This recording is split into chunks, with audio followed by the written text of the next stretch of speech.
আসিফ নজরুল এমন কিচ্চাটের আমার এই জিনিসটা আমার মাথায় ঢোকে না যে আওয়ামী লীগের বিরুদ্ধে এত লড়াই সংগ্রাম করার পরও ইলিয়াস পিনাকি তারা দেশ ছেড়ে পালালো, কিন্তু আসিফ নজরুল এই দেশেই থাকলো। আবার এখন উপদেষ্টা। এতই যদি তোমার যৌবনের জ্বালা থেকে আসিফ নাহিদ, তোমরা ওই যে মুভি দেখতে যাও, তাহলে যৌবনের জ্বালা মিটাও বিয়া করে, বুঝছো?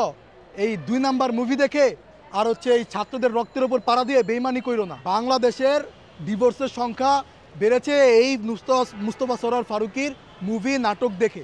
আসিফ নজরুল সরাসরি রয়্যাল এজেন্ট ভাই। আমার মতো একটা ছোট ছেলে সামান্য আওয়ামী লীগের বিরুদ্ধে বক্তব্য দেওয়ার কারণে ২০২৩ সালে দেশ ছেড়ে চলে যেতে হয়েছে। তো আসিফ নজরুল এমন কিচ্চাটের আমার এই জিনিসটা আমার মাথায় ঢোকে না যে আওয়ামী লীগের বিরুদ্ধে এত লড়াই সংগ্রাম করার পরও ইলিয়াস পিনাকি তারা দেশ ছেড়ে পালালো, কিন্তু আসিফ নজরুল এই দেশেই থাকলো। আবার এখন উপদেষ্টা। আবার ফারুকির মতো একটা পর্ণ ভিডিওর কারিগর মুস্তফা সরোয়ার ফারুকী। বাংলাদেশের ডিভোর্সের সংখ্যা বেড়েছে এই মুস্তফা সরোয়ার ফারুকীর মুভি নাটক দেখে। বাংলাদেশের প্রথম অশ্লীল নাটক তৈরি করেছে মুস্তফা সরোয়ার ফারুকী। প্রথম আপনার ব্লু ভিডিওর কারিগর হচ্ছে এই মুস্তফা সরোয়ার ফারুকী। এখন উপদেষ্টায় বসে বসে বড় বড় কথা বলছে। আরে ভাই, যৌবনের যদি এত জ্বালা থাকে, এতই যদি তোমার যৌবনের জ্বালা থাকে আসিফ নাহিদ, তোমরা ওই যে মুভি দেখতে যাও, তাহলে যৌবনের জ্বালা মিটাও বিয়া করে, বুঝছো? এই ২ নাম্বার মুভি দেখে আর হচ্ছে এই ছাত্রদের রক্তের ওপর পাড়া দিয়ে বেইমানি কইরো না। মানুষে কিন্তু মানে সময় লাগবে না, তোমাদের বিরুদ্ধে খুব শীঘ্রই দাঁড়াবে। দ্বিতীয় বিপ্লব হলে একটার পাশার চামড়া থাকবে না। তো দ্বিতীয় বিপ্লবটা কেন হবে? কারণ তোমরা আওয়ামী লীগের দোসর হিসেবে কাজ করতেছো এখন, এবং রয়ের এজেন্ডা হয়ে বাস্তবায়ন। আমার সবচেয়ে খারাপ লাগে ভাই, ভারতের মতো একটা দল, যে দলকে ভারতের মতো একটা দেশকে, যে দেশকে কানাডা আপনার জানেন যে জঙ্গি সংগঠন হিসেবে স্বীকৃতি দিয়েছে, এবং ভারতের অ্যাম্বাসিডর সেখান থেকে উঠিয়ে দিয়েছে। ভারতের কোনো কনসাল জেনারেল নাই কানাডায়। সেই ভারতের দোসর ভারতের বিরুদ্ধে কোনো বিবৃতি দিতে পারে না তারা। ভারত যা বলে সেটাকে তারা মেনে নিচ্ছে। আমার দেশের মানুষ ভারতের বিরুদ্ধে কথা বলছে, তাদেরকে গুপ্ত হত্যা করা হচ্ছে। কোন সরকারের আমলে?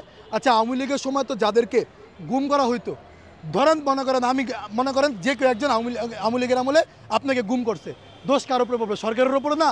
এই সরকারের দায়িত্বে একজনকে গুম করা হয়েছে, ইলিয়াসকে গুম করা হয়েছে, বিএনপির ভারত বিরোধী একজন নেতাকে গুম করা হয়েছে, তাহলে দোষারোপ কার উপরে পড়বে? আওয়ামী লীগের উপরে না? তাহলে আপনাদের আমলে যে গুপ্ত হত্যা হচ্ছে, এই দোষারোপ তো আওয়ামী লীগেরও নিতে হবে, আপনাদেরও নিতে হবে। আওয়ামী লীগ হত্যা করছেন, আপনারা বিচার করছেন না। আপনারা মুরগির রান খাচ্ছেন বসে বসে, এসি রুমে বসে আছেন, আর সাধারণ মানুষের রক্তের ওপরে বেইমানি করছেন।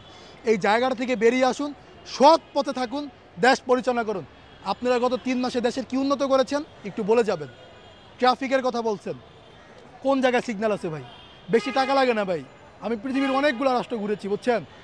মরক্কোর মতো দেশ, সেই দেশে আফ্রিকান কান্ট্রি, সেই দেশেও ট্রাফিকের একটা চিপা রাস্তার ট্রাফিকের সিগন্যাল আছে, লাল বিদ হলুদ বাতির মানুষ সম্মান করে, সেখানে দাঁড়ায় যায় ট্রাফিক আইন মানে। আর আমার দেশে আপনি দেখান, বলছেন যে আপনারা ট্রাফিক আইনের জন্য কাজ করতেছেন, এখনও করছেন? ৩ মাস সময় লেগে গেল। ব্যবসা বাণিজ্যর কী অবস্থা? বহির্বিশ্বের সাথে কোনো কন্ট্রাক্ট করতে পারছেন? খালি ফেসবুকে চাপাবাজি, ওই জায়গায় এটা করে ফেলেছি, ওই জায়গায় আবার সুন্দর করে লেখা দেয় অ্যাডমিন। আরে ভাই, তোর অ্যাডমিন কে বেটা?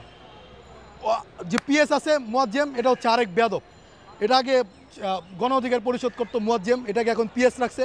চরম বেয়াদব এই ছেলেটা। এই ছেলেটাকে রাখছে পিএস, পার্সোনাল পিএস রাখছে। একদিক দিয়ে সুন্দরভাবে কামাচ্ছে, মুয়াজ্জেম হচ্ছে সেটেল দিচ্ছে সুন্দরভাবে, আর বড় ভাই তো ভিতরে আসেই, কোনো সমস্যা নেই।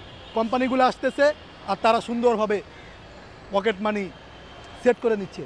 ফ্রান্সে যে ঘুরে আসলেন, দুবাইতে যে ঘুরে আসলেন আসিফ মাহমুদ, দুবাইতে ফ্রান্সে গেলেন, কী কারণে গেছেন? ক্রীড়া মন্ত্রণালয়ের কাছে কি ফ্রান্সে যাওয়া লাগে? ফ্রান্স কি ক্রীড়া মন্ত্রণালয়ের দেশ? বিদেশে ঘুরে পাসপোর্ট ভারী করতেছেন। দুবাইতে গেছেন, বুঝলাম যে খেলা দেখতে গেছেন, ওই পর্যন্ত মানা যায়। শারজা ইউনিভার্সিটি ক্রিকেট খেলা চলছিল, মানা যায়। ফ্রান্সে যে গেলেন, কেন গেছেন?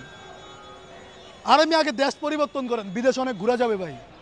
আমাকে যদি জিজ্ঞেস করেন যে ভাই আপনি যে পলিটিক্স করেন টাকার উৎস কী, আমার ব্যবসা আছে, আমি এখনও রানিং স্টুডেন্ট, আমার নিজের বিজনেস আছে। এখন আপনি বলতে পারেন যে আপনার তো উপদেষ্টা হওয়ার লোভ জাগতে পারে।